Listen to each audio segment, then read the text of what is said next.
شروع اللہ کا نام لے کر جو بڑا مہربان نہایت رحم والا ہے۔ یہ قرآن لوگوں کے لیے دانائی کی باتیں ہیں اور جو یقین رکھتے ہیں ان کے لیے ہدایت اور رحمت ہے۔ جو لوگ برے کام کرتے ہیں کیا وہ یہ خیال کرتے ہیں کہ ہم ان کو ان لوگوں جیسا کر دیں گے جو ایمان لائے اور عمل نیک کرتے رہے اور ان کی زندگی اور موت یکساں ہوگی؟ یہ جو دعوے کرتے ہیں برے ہیں۔ اور اللہ نے آسمانوں اور زمین کو حکمت سے پیدا کیا ہے اور تاکہ ہر شخص اپنے اعمال کا بدلہ پائے اور لوگوں پر ظلم نہیں کیا جائے گا۔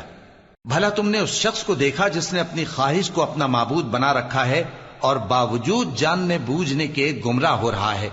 تو اللہ نے بھی اس کو گمراہ رہنے دیا اور اس کے کانوں اور دل پر مہر لگا دی اور اس کی آنکھوں پر پردہ ڈال دیا۔ اب اللہ کے سوا اس کو کون راہ پر لا سکتا ہے؟ تو کیا تم لوگ نصیحت نہیں حاصل کرتے؟